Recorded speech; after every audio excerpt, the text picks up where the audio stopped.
Yes, Raja, good morning. Now question 7 of exercise 12.2. Question 7. A chord of a circle of radius 12 centimeter. हाँ जी. Radius circle का कितना है? It is 12 centimeter. Chord. Subtends an angle 120 degree. यहाँ पे 120 degree का बन रहा है बच्चा. अगर मैं हाफ ज्वाइन करूंगी यहाँ पे, so this is 60, this is 60, A, B, C and D. Find the area of the corresponding segment. Segment का area find करना है. Means I have to find the area of A, B, C segment का करना है पहले बच्चा. Now angle AOC is equal to 120 degree. That implies angle. मैं बोल कंस्ट्रक्शन कर दो या OD is the perpendicular. Let लिख देती हूँ. Let OD be the perpendicular. perpendicular ये लिख लो चाहे स्पेलिंग लिख लो. perpendicular bisector of angle AOC. That implies फिर क्या होगा? angle AOD is equal to COD is equal to 60. क्योंकि हाफ हो गया perpendicular bisector, half 60 degree. Now तो 60 डिग्री के एंगल कौन सा angle? ADO is equal to 90 degree. तो ये 90 डिग्री बन गया ADO. बच्चा ध्यान से देखो, अगर मैं इस ट्रायंगल को यहाँ पे ड्रॉ कर दूं ADO, this is the right angle. So means this is my hypotenuse, this is base and this one is perpendicular. Means OD is base, AD is perpendicular. बच्चा अब मेरे पास ये इसमें देखो आगे जो जितनी हमने दो क्वेश्चंस किए हैं जिसमें एरिया ऑफ ट्रायंगल निकालना है, उसमें यहाँ पे सेंट्रल एंगल 60 था और बाकी दोनों रेडियस होने की वजह से बाकी को भी 60-60 हो जाते थे. अगर बाकी को भी 60-60 हो जाते थे मतलब क्या था? हमारी पूरी की पूरी ट्रायंगल क्या बन जाती थी? इक्विलेटरल ट्रायंगल बन जाती थी. बट यहाँ पे सेंट्रल एंगल 120 डिग्री, सॉरी जो ये एंगल बन रहा है दोनों रेडियस के बीच में, दैट इज 120 डिग्री. तो यहाँ पे तो ट्रायंगल सिंपल बनेगी. अब ट्रायंगल सिंपल बनेगी तो मींस इसका ट्रायंगल का एरिया क्या लगेगा? Half into base into height. तो बेस भी चाहिए मुझे और हाइट भी चाहिए. तो यहाँ से मैं अगर ये लगा दूं, दिस इज अगर ये this is the right triangle, so यहाँ पे मैं अगर मुझे ये चीज निकालनी है, so this is the perpendicular and this one is the base. So perpendicular sine 60 perpendicular by hypotenuse. Sine 60 कितना होता है मेरा? √3/2. Perpendicular I have to find and perpendicular की वैल्यू पुट कर दो. It is AD. बहुत बच्चे गलत लेते हैं. वो क्या सोचते हैं? उनको लगता है कि ये वाली चीज मेरी बेस है, जबकि मतलब वैसे तो देखा जाए मतलब this is the right triangle. अगर देखा जाए this is also a right triangle. वैसे भी कर सकते हो, दोनों वे में लिखा आंसर सेम है. Clear? Now AD by hypotenuse AO √3/2 AD by it is 12 centimeter. तो मैं यहाँ से कट कर रही हूँ. that implies 6 into √3 AD. AD is and AC is equal to AD plus CD. तो बच्चा AD इतना है तो CD भी, क्योंकि परपेंडिकुलर बाइसेक्टर है तो CD भी इतना ही होगा. so CD is 6/3. so AC is equal to 12/3 centimeter. Clear? Now अब मुझे ये वाली हाइट भी फाइंड करनी है, तभी मेरा हाफ इनटू बेस इनटू लगेगा. Now cos 60 base by hypotenuse. cos 60 1/2 base is OD and hypotenuse AO. So 1/2 OD by 12. So ये कट के आया 6. That implies OD is equal to 6 centimetre. Now area of triangle, which triangle? AOC. AOC is equal to half base into height. Half base is AC into height OD. Half base AC 12/3 OD. I have this is 36/3 centimeter square. It is area of triangle AOC. Area of triangle AOC. Area of triangle AOC. This one. Now area of बचा area of segment चाहिए. So area of sector minus area of triangle. Now area of sector OABC theta by 360 into pi r square. बेटा check कि pi की value तो नहीं given इस question में। We are doing seventh question. Yes, value of pi is given, so it is 3.1। Even इसकी भी value given है, तो हम यहाँ पे पुट कर देते हैं 36 इंटू 1.73 सेंटीमीटर स्क्वायर। इसको मल्टीप्लाई कर देंगे 17336।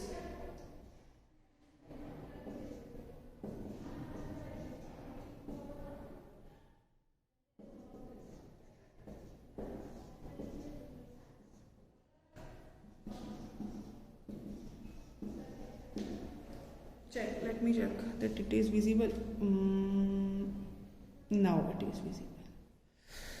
Now theta is 120, 360. It is 3.14 r square, 12 centimeter square. Okay. So 3.14, 12 into 12 centimeter square by 3. Here 34. 3.14 into 48 centimeter square. Area of sector OAB. So area of sector ABC, sorry। हाँ जी, now मैं इसको multiply कर रही हूँ 314 को 48 के साथ।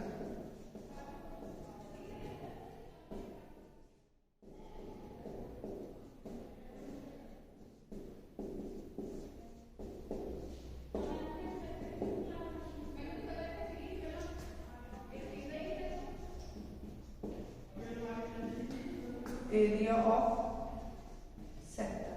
नाउ एरिया ऑफ, उसने क्या बोला था, find the area of segment, है ना। सेगमेंट के लिए बोला था बच्चा, मैं यहाँ से रब कर रही हूँ। सो एरिया ऑफ सेगमेंट,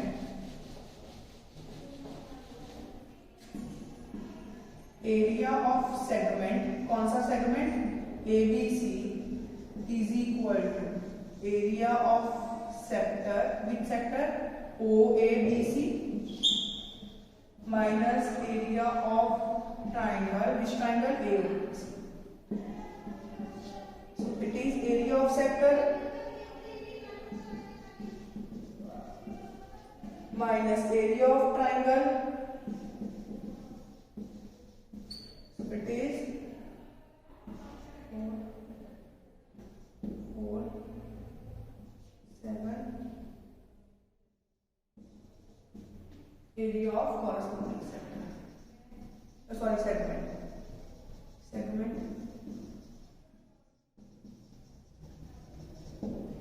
हाँ जी बच्चा, नेक्स्ट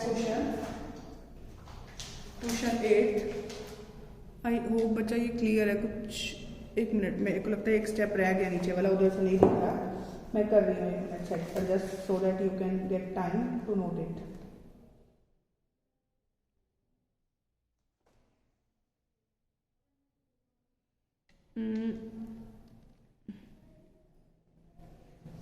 हाँ जी बच्चा, sorry it is 88 not 87।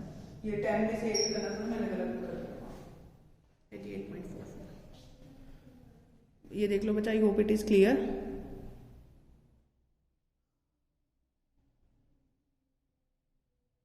I am going to erase it. Question 8। जब तक ये वाली साइड इरेज कर देती हूँ, आप एक मिनट बोल सकते हैं।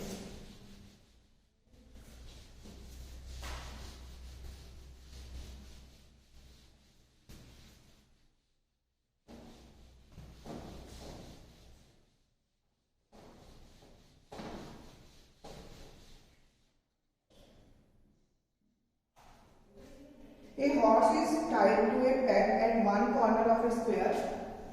This is the square. ठीक है, यहाँ पे पेग मतलब जो खूंटी होती है उसके साथ करा गया। ये 5 मीटर तक जा सकता है, ठीक है, बाकी सारा 15 मीटर है। राइट एंगल हमें पता ही है ना, स्क्वायर में हर एंगल राइट होता है, right angle. So this is my centre angle is 90 degree. So a horse is tied to a peg at one corner of this 5 meter. The area of that part of the field in which the horse can gaze. मतलब horse किस में gaze करेगा, जितना वो sector का area होगा। So horse, it is observed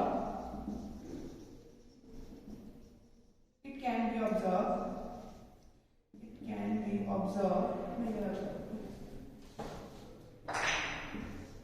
it can be observed that बच्चा horse कितना जाएगा, जितना उसके गले में सर्कुलर मूवमेंट होगी उसको उतना ही मूव कर सकता है, उससे ज्यादा मूव नहीं कर सकता। वो कितनी लेंथ उसकी 5। So it can be observe that horse can gauge the area is equal to the area of a sector with angle 90 degree. तो बस ये 90 डिग्री एंगल से फाइंड करना है। सो एरिया ऑफ सेक्टर, बच्चा आप देखो इसका रेडियस कितना आएगा, जितना हॉर्स के गले में ये लगी हुई है स्ट्रिंग लगी है 5 मीटर। So area of sector theta by 360 into pi r square। बच्चा check pi is given or not? No, pi is not given।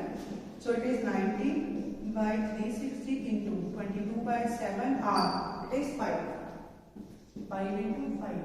so cut के आया 4, 22, 25 by 7 centimeter square area of sector, area of sector। बच्चा ये मैं multiply कर रही हूँ side से 25 to 22 के साथ, it is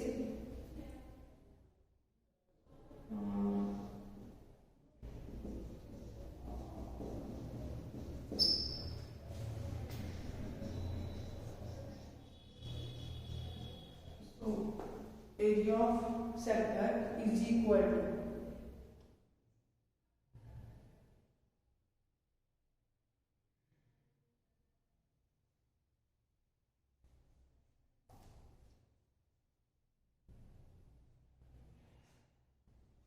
now second part में बोला था increase in the grazing area if the rope were. हाँ, हमें फाइंड करना है कि अगर उसका एरिया इंक्रीज होके 5 से कितना हो जाता है, 10 हो जाता है। 5 से 10 हो जाने का मतलब क्या है कि जो उसका रेडियस है वो बढ़ के कितना चला जाएगा, 5 से 10। ठीक है, तो अब हम करते हैं इसका 10 सेंटीमीटर वाला। मैं ये रब करने लगी यहाँ से।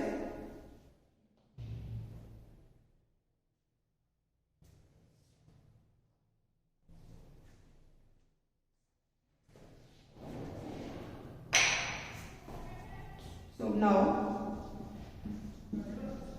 area of sector with radius 10 centimeter. So area of sector theta by 360 into pi r square. Theta is 90 by 360. ओ बच्चा यहाँ पे ये एक मिनट, ये वाला 4 भी मिसिंग था ना, ये 28 लिखना मैं भूल गई, सॉरी into 22 by 7। बच्चा ये कैलकुलेशन में ध्यान रख लेना। 10 into 10 centimetre square, again it is 4, so it is 2200 by 28 centimetre square. बच्चा चाहे तो आप डिवाइड भी कर सकते हैं, मैंने क्यों नहीं किया क्योंकि मुझे पता था ये वाला भी सॉरी डिनोमिनेटर सेम ही आएगा क्योंकि उधर 10 में कटेगा तो नहीं, दैट्स व्हाई। ठीक है, area of sector. Now increase in grazing area कितना होगा, this minus that one, 2200 by 28 minus 550 by 28 centimeter square, it is 0, 5, 21 में से 5 माइनस करेंगे 16 by 28 सेंटीमीटर स्क्वायर। इसको डिवाइड कर दो, 2 के टेबल पे तो वैसे ही बना कर लेंगे।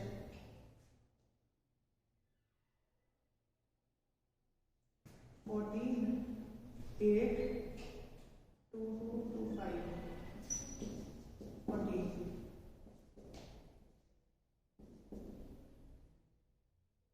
155, 5 पॉइंट ये आएगा फिर 9 नहीं 8, 5 में से 3 1 130, 9 आ जाएगा। It is 58.9 centimeters. Increasing area. Increasing grazing area.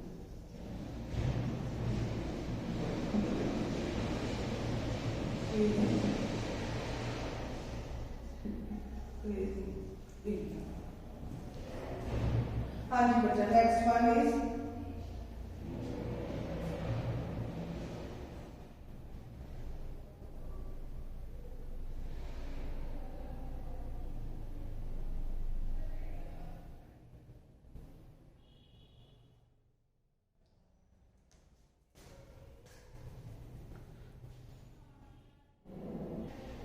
Yes, question 9.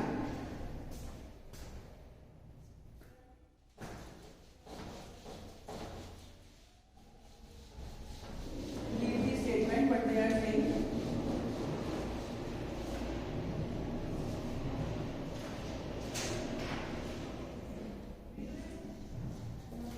A brooch is made with silver wire in the form of a circle with diameter 35 mm.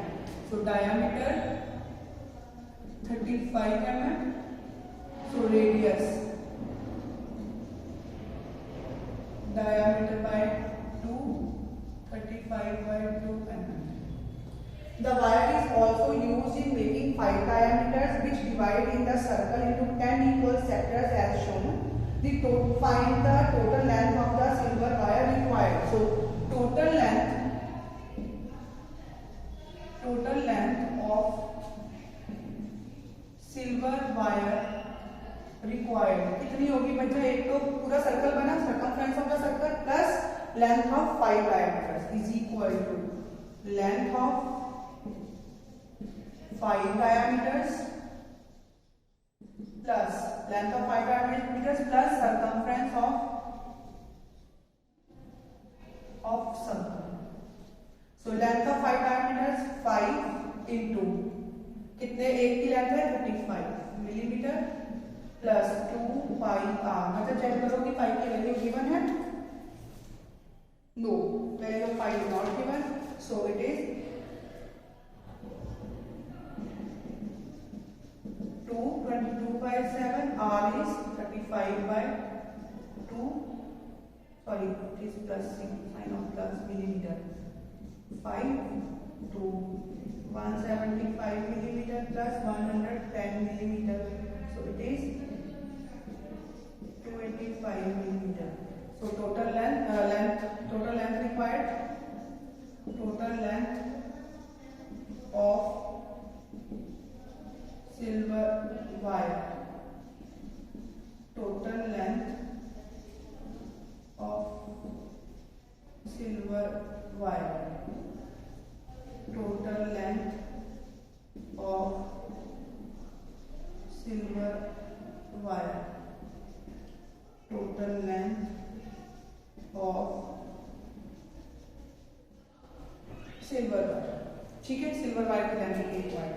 फिर क्या बोल रहा है? The area of each sector of broach. हाँ जी बच्चा, each sector of broach के area find करना है. अगर आप ध्यान से, ये मेरा कैलकुलेटर है, अगर आप ध्यान से देखो जो ब्रोच है वो कैसे बना हुआ है? सर्कुलर फॉर्म में बना है और उसके बीच में 5 डायमीटर है. हाँ जी, तो एक मैं सर्कुलर फॉर्म बना रही हूँ. Second part, this is the first part.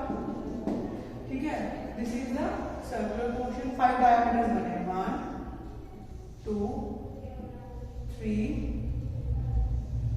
4 and 5 diameters. हाँ जी, now find area of each sector of the brooch. बच्चा देखो, अगर आप total central angle is measure of complete central angle 360 degree. ये कितने पार्ट्स में डिवाइडेड है? How many parts are there? 1 2 3 4 5 6 7 8 9 10. Number of parts कितने हैं? 10. So angle between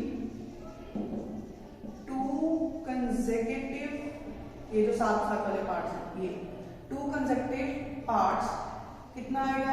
complete bye 10 is 36. Now area of each sector is equal to theta by 360 into pi r square. Theta is 36, it is 360, 22 by 7 r 35 by 2 into 35 by 2 millimeter square. So this is 6, this is 5, this is 11. ठीक है, it is next one is here 55 into 35 by 12 millimetre square. बच्चा देखो इसमें 3.14 तो लिया नहीं दिया हुआ है ना, तो मैं इसको मल्टीप्लाई करती हूँ 55 into 35.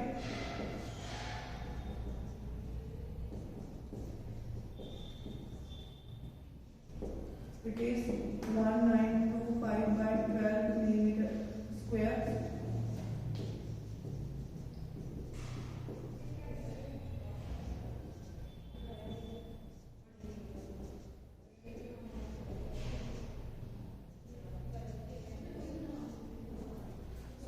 160.41 millimeter square. बच्चा चेक कर लो आंसर.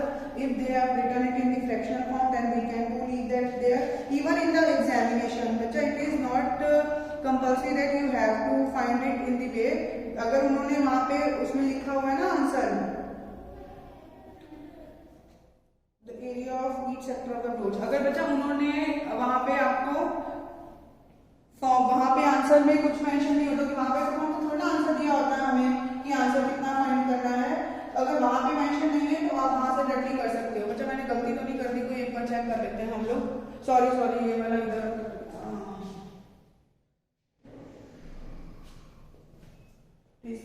5 और 12 चेक कर लेना. कैलकुलेशन वैसे मेरे अकॉर्डिंग तो ठीक ही चल रही है, बाकी आप देख लेना. ओए यहाँ से गड़बड़ कर देना. 10 ठीक है. 5 2 कट गया, ये 4 आएगा. So this is 11. Check this calculation. बच्चा लग रहा था मुझे कि इतनी बड़ी कैलकुलेशन तो आज तक आई है. So it is 385 by 4.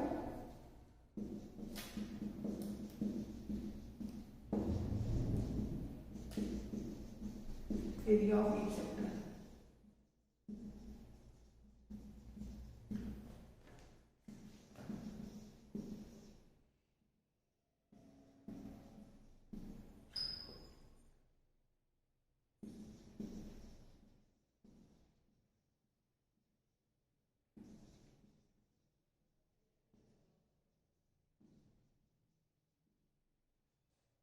I hope it is clear बच्चा, and there is no doubt. ये मैं थोड़ा सा इधर कर रही हूँ 1 मिनट, ताकि आपको कैलकुलेशन वाला पार्ट भी दिख जाए और गड़बड़ ना हो.